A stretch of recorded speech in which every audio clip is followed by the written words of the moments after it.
Hi friends, ఈరోజు పల్లి చట్నీ ఎలా తయారు చేయాలో చూపిస్తారండి. కావాల్సిన పదార్థాలన్నీ చూపిస్తున్నాను చూడండి. ఇప్పుడు స్టవ్ పైన పెనం పెట్టి నూనె వేసుకున్నాను. చిన్నగా కట్ చేసిన పచ్చిమిరపకాయల ముక్కలు వేసుకున్నాను చూడండి. పచ్చిమిరపకాయలు అయితే ఎక్కువ వేసుకోలేదండి, మంటున్నాయని. నేను అక్కడ చూపించాను చూడండి, ఎన్ని చూపించాను అన్నీ వేసాను.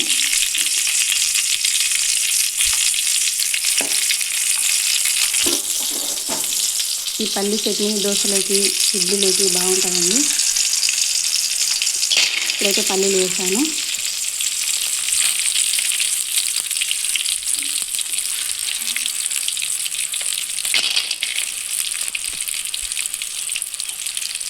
ఈ పల్లీలు ఎక్కువ ఏమవసరం లేదు.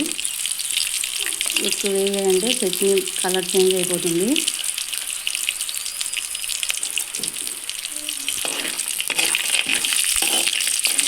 చూపించిన పదార్థాలన్నీ వేయించుకోవాల్సిన అవసరం లేదు. పచ్చిమిరపకాయలు, పల్లీలు లైట్గా వేయించుకుంటే చాలు. పచ్చిమిరపకాయలు కూడా కలర్ చేంజ్ కాకుండా వేయించుకోవాలా అంతే.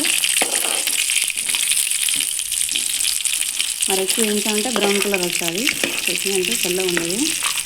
ఇక్కడ నేను వేస్తాను చూడు, ఇది మాత్రం వేయించుకుంటే సరిపోతుంది. ఇట్లా కలుపుతూ వేయించుకుంటే అన్ని వైపులో బాగా వేగుతుంటాయి.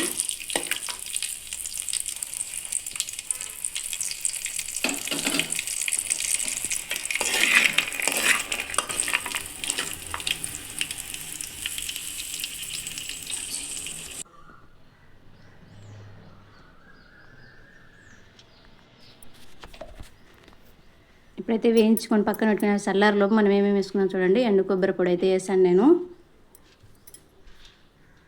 తర్వాత తెల్లపప్పులు కూడా వేస్తున్నాను చూడండి. కట్ చేసుకునే ఉల్లిగడ్డ ముక్కలు కూడా వేసుకుందాం.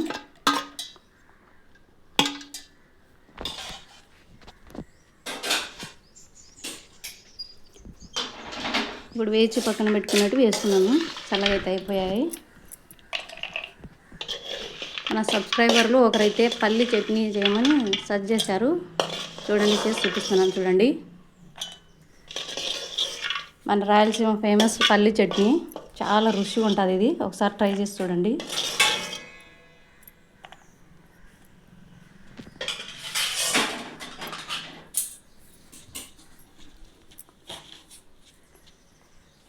ఒకదాని తర్వాత ఒకటి అన్నీ వేసుకుందాం. అట్లా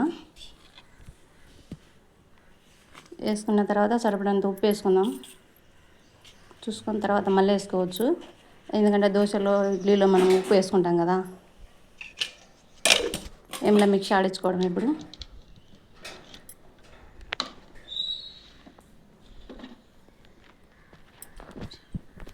ఈ మిక్స్ ఆడినదంతా ఒక దాంట్లోకి తీసుకుందాం. ఇప్పుడు దీనికి తాలింపు రెడీ చేసుకుందాం.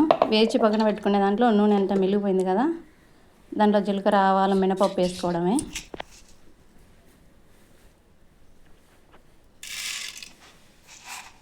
అవి చిటపటలాడుతున్నప్పుడు 2 రెమ్మల కరివేపాకు వేసుకుందాం.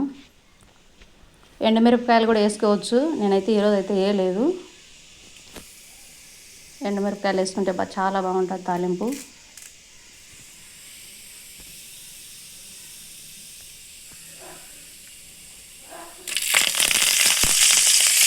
తాలింపు అంతా ఇట్లా చిటపటలు అన్నాక దించేసుకొని చట్నీ కింద వేసుకోవడమే.